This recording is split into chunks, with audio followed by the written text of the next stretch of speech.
আসসালামু আলাইকুম। প্রিন্ট সুতি কাপড়ের কামিজ বাজার থেকে যখন একটা 3 পিস কাস্টমারে নিয়ে আসুক বা আপনি নিয়ে আসেন, আনার পরে কাপড়টা কিন্তু এই দেখেন, এটা কিন্তু সম্পূর্ণটা এক ঢালা থাকে, কোনো কাটাকাটি থাকে না। অন্যান্য 3 পিসের মতো এই প্রিন্ট 3 পিস কিন্তু কাটা থাকে না, একদম এক ঢালা থাকে। তাহলে এখান থেকে আপনাকে ব্যাক পার্ট এবং ফ্রন্ট পার্ট এমনকি হাতা আলাদা আলাদাভাবে আপনাদেরকে কাটিয়ে নেওয়া লাগবে। আপনারা সেটা চিনবেন কিভাবে বুঝবেন যে এইটা হাতা এবং এইটা ব্যাক পার্ট এবং এইটা ফ্রন্ট পার্ট। আপনাকে এটা চিনতে গেলে প্রথমে করা লাগবে কি, আপনাদেরকে এই সমস্ত কাপড়টা আগে এভাবে মিলতে হবে। মেলার পরে খুব ভালো করে খেয়াল করবেন যে প্রথমে খেয়াল করবেন যে গলা দেওয়া আছে কিনা।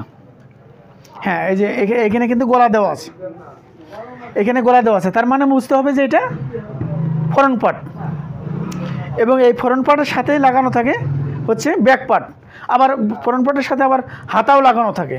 তাহলে এটা আমাকে আবার দেখতে হবে, উল্টাইতে হবে। উল্টানোর পর আমাকে বুঝতে হবে যে এটা ব্যাক পার্ট বা হাতা কিনা।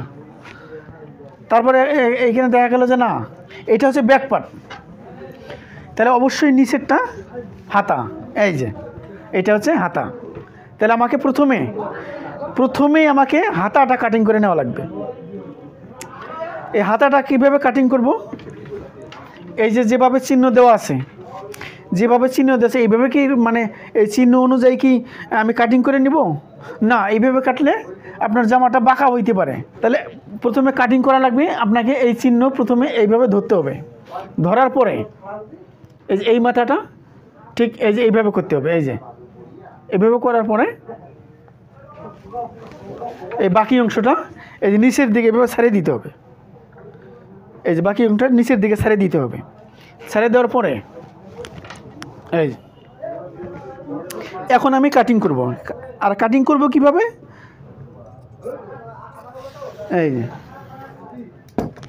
এই যে দেখেন আমি হাতা কাটিং করে নিলাম। এখন এখানে এই যে বিটটা কিন্তু থেকে গেল এবং এই পাশে বিট নাই, তারপরেও কিন্তু একদম পারফেক্টভাবে হাতাটা কাটা হয়েছে। এখন এই যে এক পাশে বিট নাই এবং এক পাশে বিট, তার মানে বুঝতে হবে যে এই প্রিন্টটা যখন করছিল ডাইসে, যখন প্রিন্টটা করছিল তখন এই প্রিন্টটা বাঁকা ছিল। আমি যদি এই দাগ অনুযায়ী আমি কাটিয়ে নিলে পরে আমার হাতাটা কিন্তু একটা ছোটো একটা বড় হয়ে যেত। তাহলে এটা কিন্তু আমার হাতা চলে গেল। এখন আমাকে ব্যাক পার্ট ফ্রন্ট পার্ট আলাদা করতে হবে। আলাদাটা করব কিভাবে, এই দেখেন এখানে কিন্তু চিহ্ন হয়েছে, সাদা বিট আছে। এখানেও ঠিক আগের মতো আমাকে কেটে নেওয়া লাগবে। এই সাদা বিট অনুযায়ী আমাকে কাটা যাবে না। তাহলে আমাকে প্রথমে এই যে বিটের এই মাথাটা এইভাবে ধরতে হবে। ধরার পরে এই যে আমি সাদা বিটের এখানে ধরলাম। ধরার পরে আমার এই যে দুই পার্ট এক জায়গায় করার পরে, এই যে দুই পার্ট এক জায়গায় করার পরে আমি এই যে কাপড়টা এইভাবে ছেড়ে দিলাম। ছেড়ে দেওয়ার পরে আমাকে এখন এই দুই পার্টটা আলাদা করে নেওয়া লাগবে। এই যে আমার এইটা কিন্তু একদম পারফেক্ট কাটিংটা হয়ে গেল। এই যে এখন এইখানে দেখেন, এই যে ব্যাক পার্টের অংশ কিছুটা অংশ এখানে থেকে গেল, অথচ এইটা কিন্তু একদম সোজা, কিন্তু এটা পারফেক্ট। আর এই আমি যদি এই সাদা অংশটা আমি যদি কাটে নিতাম তাহলে কিন্তু আমার এখানে কম বেশি হয়ে যেত আমার। তার মানে বুঝতে হবে যে এটা প্রিন্টটা বাঁকা ছিল। এখন আমি কিন্তু এই যে সোজা করে কেটে নিছি। আমি এই দাগ অনুযায়ী কাটলে পরে কিন্তু কম বেশি হয়ে যেত। এখন আমি যে কামিজটা যে কাটিং করব, কাটিংয়ের আগে আমাকে যে গলাটা, এই গলাটা আমাকে মিডিল প্লেসে একটা ভাঁজ দিতে হবে। এই যে আমি একটা মিডিল প্লেসে একটা ভাঁজ দিলাম। ভাঁজ দেওয়ার পরে এই যে আমি নিচ দিকে ছেড়ে দিছি। ছেড়ে দেওয়ার পরে আমাকে এটা একদম পারফেক্টভাবে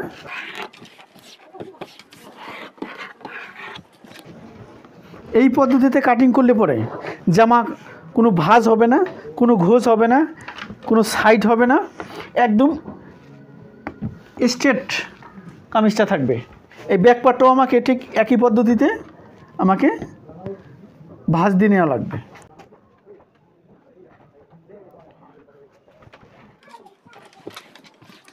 এখন আমি জামাটা কাটিং করব। কাটিংয়ের আগে এই যে আমি দুই পার্ট একসাথে কাটিং, ব্যাক পার্ট এবং ফ্রন্ট পার্ট আমি একসাথে কাটিং করব। আমাকে মাপটা দিতে হবে নিচ থেকে, যেহেতু নিচে এই যে নিচে পায়ের আছে, আমাকে মাপটা প্রথমে নিচ থেকেই ধরতে হবে। লম্বাটা কত ছিল? 43। আমাকে এখানে প্রথমে নিচে ভাঙার জন্যে 1 ইঞ্চি বাদ দেওয়া লাগবে। বাদ দেওয়ার পর আমাকে নিচ থেকে ধরতে হবে 43 লম্বা। এই যে 43-এর মাপ, এবং এখানে 1/2 ইঞ্চি সেলাই মার্জিনের জন্য। এখন আমি পুটের মাপ নেব। পুট কত নেব? এখানে নেব হচ্ছে 7, এই যে 7। তারপরে এখন আমাকে নেওয়া লাগবে হচ্ছে মহড়া, এখানেও আমি নেব হচ্ছে 7। এই যে এটা হচ্ছে আমার মহড়া, এটা হচ্ছে মহড়া, এটা হচ্ছে আমার বডির মার্জিন, এটা হচ্ছে আমার বডির মার্জিন।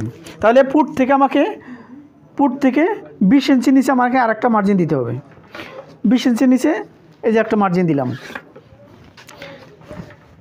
তাহলে যে মার্জিনটা দিলাম, এই মার্জিন এবং বডির মার্জিনের মাঝামাঝি আমাকে আরেকটা মার্জিন দিতে হবে।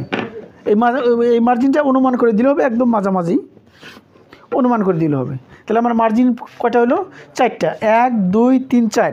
প্রথমে পুটের মার্জিন, বডির মার্জিন, পেটের মার্জিন এবং কোমরের মার্জিন হলো। বডি 39, 4 ভাগ করলে 15-10, এই যে 15-10, 1 ইঞ্চি অথবা 1.5 ইঞ্চি বাড়তি। পেট কত ছিল? 35, তাহলে 35কে 4 ভাগ করলে 15-9, এখানেও 1 থেকে 1.5 ইঞ্চি বাড়তি। কোমর কত ছিল? কোমর হচ্ছে 40, তাহলে 40কে 4 ভাগ করলে 10, 4-10কে 40, এই যে 40, এবং এখানেও 1 থেকে 1.5 ইঞ্চি বা 1.5 ইঞ্চি বাড়তি। তাহলে এটা আমার গেল হচ্ছে অরিজিনাল মেজারমেন্ট, এবং এটা হচ্ছে বাড়তির মেজারমেন্ট।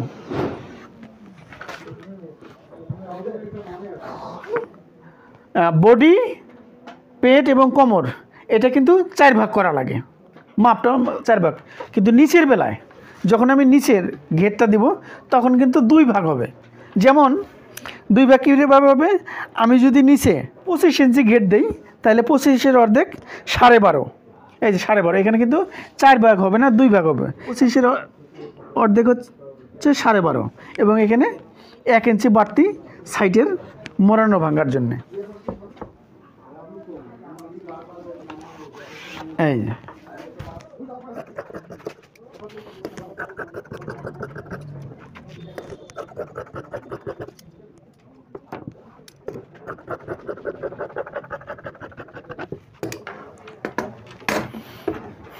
হাতা কাটিং করব। আমার হাতা লম্বা ছিল কত? 16। তাহলে এই যে আমি হাতা কাটিং করব। হাতা কাটিং করার আগে আমাকে একটা ভাঁজ দিতে হবে। এই যে প্রথমে একটা ভাঁজ দিলাম, এই যে এটা ভাঁজ, এবং এই পাশে আরেকটা ভাঁজ দিতে হবে। এই যে যদি 39-40 বা 41 বডির মাপ হয়, তাহলে হাতাটা আমাকে কতটুকু ভাঁজ দেওয়া লাগবে? এই হাতাটা আমাকে ভাঁজ দেওয়া লাগবে হচ্ছে 9.5। আমাকে এই হাতাটা ভাঁজ দেওয়া লাগবে হচ্ছে 9.5। এই যে 9.5 ইঞ্চিতে আমি একটা ভাঁজ দিয়ে নিলাম। ভাঁজ দেওয়ার পরে নিচে মোড়ানোর জন্য আমাকে কমপক্ষে 1 ইঞ্চি বাদ দিয়ে একটা মার্ক দিতে হবে। দেওয়ার পরে আমার হাতা লম্বা কত ছিল? 16। এই যে আমি 16তে একটা মার্ক দিলাম, এবং 1/2 ইঞ্চি সেলাই মার্জিনের জন্য। মার্জিন থেকে, শেষের মার্জিন থেকে আমাকে এখানে কমপক্ষে 4 ইঞ্চি নিচে, এই 4 ইঞ্চির নিচে আর একটা মার্জিন দিতে হবে। তারপর নিচে মার্ক দিতে হবে। আমার হাতার মুখ কত ছিল? 5.25, এই যে 5.25, এবং এখানে 1.5 ইঞ্চি বাড়তি। এখান থেকে এবং এই সেন্টার পর্যন্ত আমাকে এটা লাগাই দিতে হবে, মার্জিন দিয়ে লাগাই দিতে হবে, এবং আমার এই কর্নারটা বাদ দিতে হবে। কিভাবে? এই তাহলে আমি কাটিংটা করে দেখাচ্ছি।